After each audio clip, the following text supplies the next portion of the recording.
Hey guys, thanks for spending the time with us. And Keegan, great idea with the multi-goal, because I'm an avid NFL fan. So you bring in anything towards it, like resembling the excitement of Red Zone to La Liga is a great idea. So salute to that. Andrea and Guillem, I'm going to ask you a question. Like this is, I'm putting your neck on the line here. So I'm going to say, like, surely, for me personally, that Atletico can't mess it up now. But do you reckon that there could be one more display of inconsistency to come? Andrea? I go first? Yeah, sure. You both didn't want to answer this one. Good to see you, Andre. Good to see you. Good to see you, I think it's going to be the same story of the whole season for them. I honestly believe that they weren't, Simeone wasn't really happy with the 10-point gap with a game in hand.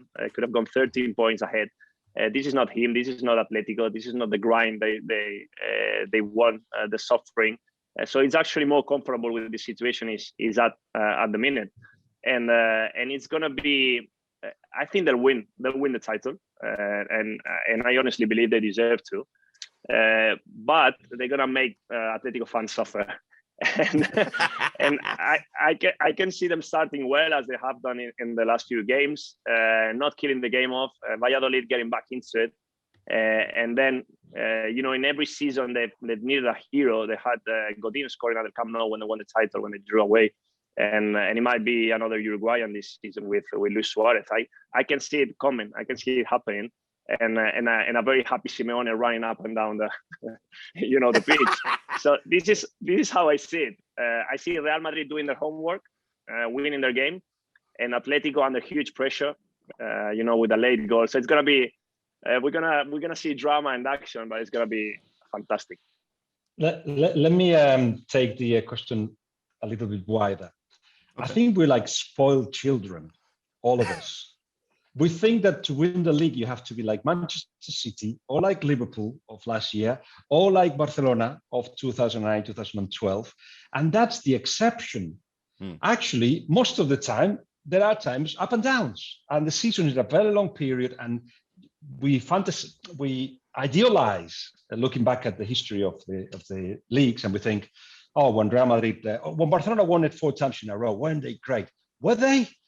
Because actually they could have lost it on 3 of the 4 seasons. They could have lost it on the last game. It could have been won by somebody else. That's the norm. That's what. But lately we think like, unless you win it by 120 points, you're just not good enough.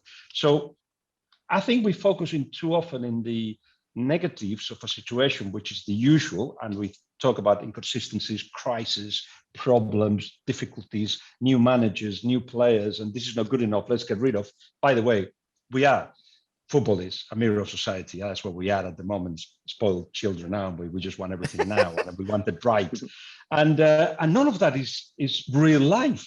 So La Liga is offering us a show of what La Liga has been for most of the time. So and Andrea, you've got a good platform to do so.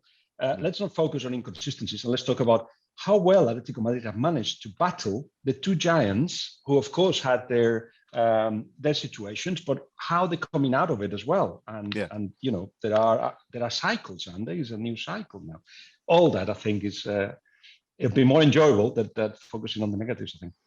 Yeah, I'm very, very excited, and considering Liverpool's failed season, this has been a ray of sunshine, to that. Just really quickly, what does this mean for Real Madrid and Barcelona as a project going forward? Like, will it be seen as a failure for both teams with such high standards? I'll go with Guillem first, and then put the pressure on Andrea after.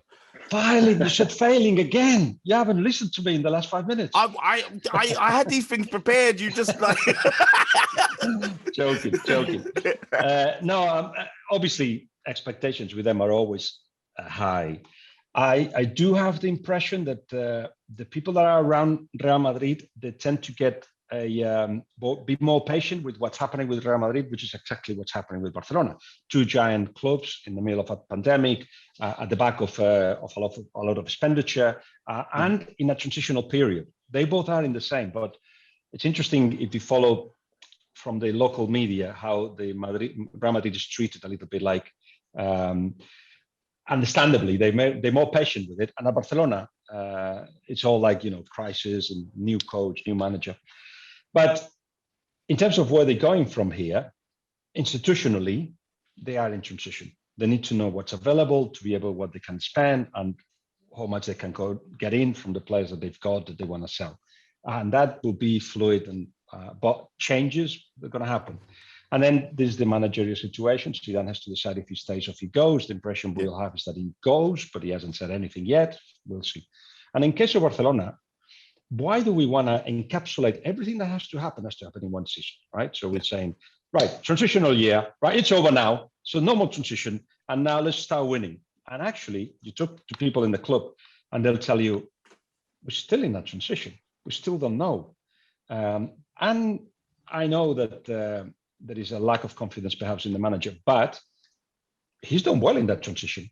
Maybe he will have the transition for one more year. Again, we don't know, but the indications from one, Koeman, is that he wants to stay, and the other one, Laporta, who will decide, he's got to take the decision yet, and he hasn't.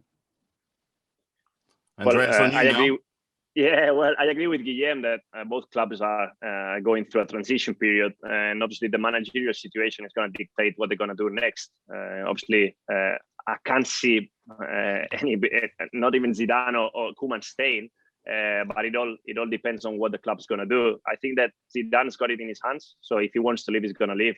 If he doesn't, I can't see Florentino sacking him, even though he hasn't won a trophy this season yet. So let's see what happens in the final game.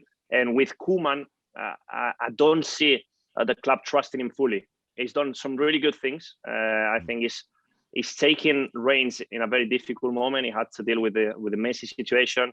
He had to speak to Suarez and show him the door, which is not easy.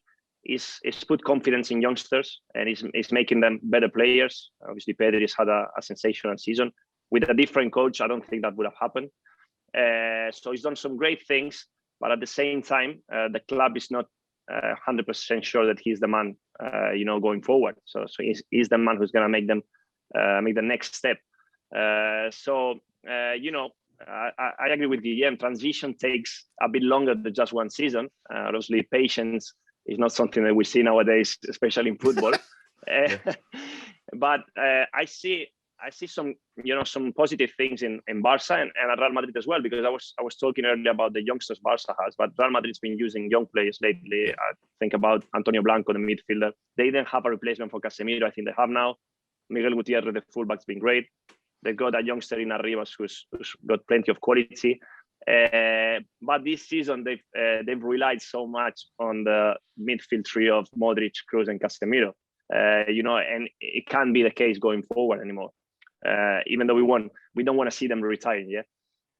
But there's so many different things that are going to take place this summer, starting with the manager and the new manager, or if Zidane and Koeman stay, are going to dictate the near future of both clubs.